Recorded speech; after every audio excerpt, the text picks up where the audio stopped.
Unsure of your dream? Study abroad destination? Clear your doubts. Videsh Consult. Call 9676502888.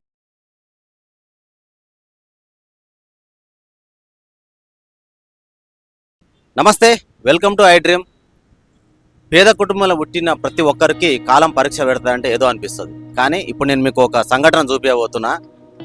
అంటే అతి పేద కుటుంబంలో పుట్టిన వాళ్ళకి ఇలాంటివి వస్తాయా, లేకపోతే మధ్యతరగతి వాళ్ళకి కూడా వస్తాయా, కానీ వీళ్ళని చూపిస్తే మాత్రం మీరు ఖచ్చితంగా షాక్ అవుతారు. ఒకసారి అన్నం చూపిస్తా. అంటే మామూలుగా ప్రతిరోజు మన కాలనీలోకి, మన ఇంటి ముందుకు, మన గేటు దగ్గరకు వచ్చి విజిలేసి చెత్త, అంటే మన ఇంట్లో ఉండే చెత్తని, తడి చెత్త పొడి చెత్తని తీసుకుపోయే వాళ్ళు డ్యూటీ చేస్తూనే ఉంటారు, జిహెచ్ఎంసీ ఎంప్లాయీస్. అయితే అలా ఆటో నడుపుకుంటున్న ఒక అన్న మాత్రం తన చంటి బిడ్డని, 2 నెలల బేబీని ఆటోలో ఒక ఊయలలాగా కట్టి అందులో తనని ఆడించుకుంటూ, తన పాపని ఇంటి దగ్గర చూసేవాళ్ళు లేక భార్య భర్త కుటుంబ పోషణ కోసం వాళ్ళిద్దరూ కష్టపడుతున్నారు. అయితే ఇప్పుడు నేను అన్నని మాట్లాడించే ప్రయత్నం అయితే చేస్తాను.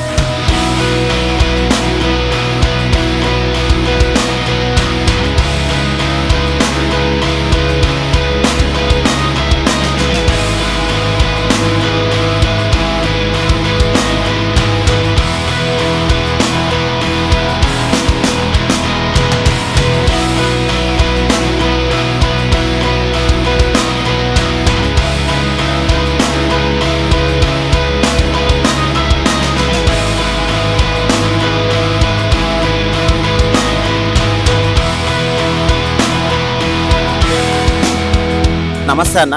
నమస్తే అన్న. మీ పేరన్నా? మహేష్. మహేష్ అన్న, మీరు ఎప్పటి నుంచి ఆటో నడుపుతున్నారు?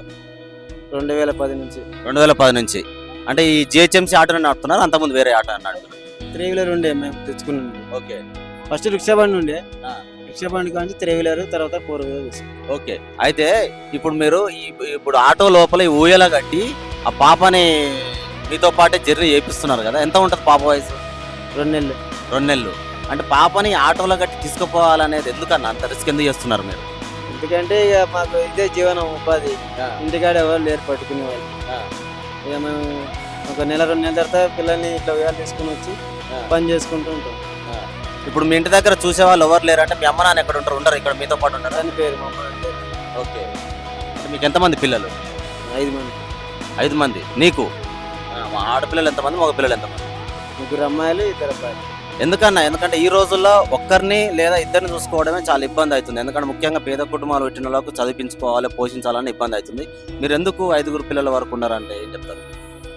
ఏంటంటే ఇక నేను ఒక్కనే, మా అమ్మ వాళ్ళు ఎవరు లేరు. అట్లా నేను.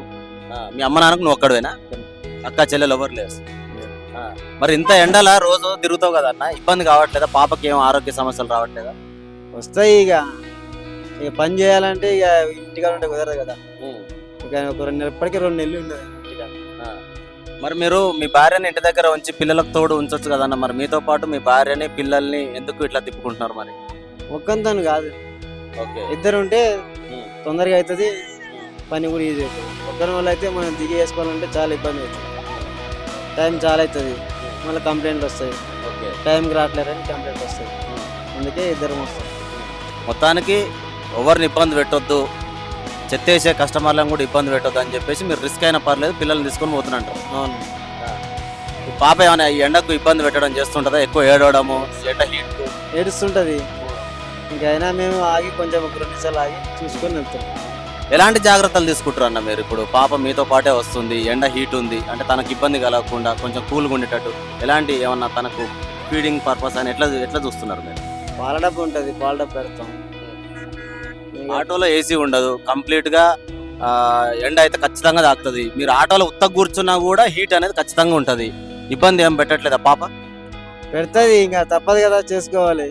ఏడుస్తా ఉంటుంది, కొంచెం పాపుతా బండి, మళ్ళా పాలు ఇచ్చినాక మళ్ళా పోతూనే ఉంటాం.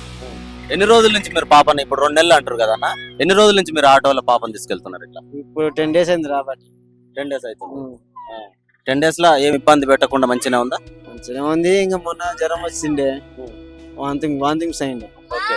హాస్పిటల్కి పెట్టిన. అంటే ఇప్పుడు మరి మీ కాలనీలో ఉన్న వాళ్ళైనా సరే, మీ సీనియర్ సుపీరియర్స్, మీ సార్లు అయినా సరే ఇట్లా తిప్పొద్దు అని ఏమైనా చెప్పారు ఈ 10 డేస్ లో? ఎవరేం చెప్పలేదు. అంటే ఇట్లా తిప్పొద్దు, ఎందుకంటే తర్వాత చిన్న పాప కదా, ఎండకి ఇబ్బంది అవుతుంది అట్లా ఎవరు అనలేదా? అంటారు కానీ ఇక మాకు తప్పదు కదా. అనేది ఏముంటది, మనం చేసుకునే పని కాడ ఇప్పుడు వాళ్ళ మాటలంటే మన పని అయిపోతుందని ఇంకా సర్దుకొని పోతున్నాం. మీరు ఎప్పటి నుంచి ఎప్పటి వరకు తిరుగుతారు అన్న ఇట్లా ఉదయం నుంచి అంటే ఏ టైం నుంచి? పొద్దున 5 గంటల నుంచి మధ్యాహ్నం 3 అవుతుంది. ఓకే 3 తర్వాత ఆటో అక్కడ పెట్టేసి ఇంటికి వెళ్ళిపోతారా? ఆటో కూడా తీసుకెళ్తాం ఇంటికి. ఓకే అంటే మీది కంపెనీ ఇది గవర్నమెంట్ వెహికల్ లేకపోతే మీరు తీసుకొని ఎంగేజ్ పెట్టినట్టు ఉంటుందా? సబ్సిడీకి ఇచ్చిర్రు మన గవర్నమెంట్. ఓకే సబ్సిడీ కింద తీసుకున్నారు. ఓకే అంటే మొత్తం అయిపోయిందా? మిగతా సబ్సిడీ కాకుండా బ్యాలెన్స్ అమౌంట్ మొత్తం క్లియర్ చేసినాం మేము. ఫస్ట్ డీడీ కట్టి బండి ఇస్తారు. మీరు ఇబ్బందిగా ఫీల్ కాలేదా? ఏంది నాకు ఈ ఆటో నడుపుతున్నా, మా పాపని ఎవరు చూసుకునే వాళ్ళు లేరు, ఇందులోనే కట్టి తీసుకెళ్తున్నా అని చెప్పి మీరు ఎప్పుడైనా బాధపడ్డ సందర్భం ఏం లేదా ఈ 10 రోజులల్లో? ఉంది, ఇప్పుడు కూడా బాధగానే ఉంది, కానీ తప్పదు కదా. ఇంకా చిన్నపిల్లలు వేసుకొని రావద్దంటారు కొంతమంది. ఇక మనకేమో ఇదే ఉపాధి, ఇది చేయకపోతే మనకి కాని పని. అదే అట్లా ఇంకా చేసుకుంటూ ఉన్నాం. ఇప్పుడు 5 మంది పిల్లల నుంచి కూడా మేము ఇట్లా చేసినాం. ఇప్పుడు ఈ అబ్బాయి కూడా మీ బాబేనా? ఏనమ్మా ఆయన అంటే ఆయన ఎందుకు పాపని చెల్లెల్ని చూసుకోవడానికి తోడు తెచ్చుకుంటున్నావు? ఇప్పుడు స్కూల్ లేదు కాబట్టి వస్తుండు, ఇంతకుముందు రాదు. మంచి చదివించుకుంటున్నావు అన్న పిల్లల్ని? చదివిస్తా. ఎవరికైతే ఏం ఇబ్బందులు ఏం లేవా? ఇప్పుడేం ఓకే ఉన్నంత వరకు హ్యాపీనే. కాకపోతే పాపను మాత్రం జాగ్రత్తగా చూసుకోవాల్సిన బాధ్యత మీదే అన్న. తప్పకుండా చూసుకోవాలి మీరు, ఎందుకంటే ఎవరు చూసేవాళ్ళు లేరు, మాకు కుటుంబ పోషణ కంపల్సరీ కాబట్టి అనేది కాకుండా వాళ్ళ క్షేమం కూడా తల్లిదండ్రులదే కాబట్టి చూసుకుంటాను. ఇది పరిస్థితి. కుటుంబ పోషణ కోసం తప్పదు కదా, మా సుపీరియర్ ఆఫీసర్లు చెప్పినా సరే, కాలనీలో మాకు చెత్త వేసే కస్టమర్లు చెప్పినా సరే, కుటుంబ భారం అనేది పోషించుకోవాలి కాబట్టి, పిల్లల్ని జాగ్రత్తగా చూసుకోవాలి కాబట్టి, వాళ్ళకి ఎలాంటి ఇబ్బందులు కలగొద్దు కాబట్టి తప్పదు కాబట్టి, మా భార్య నేను చేస్తేనే మాకు కుటుంబం అనేది ముందుకెళ్తుంది కాబట్టి ఆ జీవనోపాధి కోసం మేము ఇలాంటి రిస్క్ కొంతకాలం చేయక తప్పదని చెప్పేసి అన్న అయితే చెప్పడం జరుగుతుంది.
నిజంగా ప్రస్తుతం ఉన్నటువంటి సమాజం దేనికి ప్రయారిటీ ఇస్తుంది?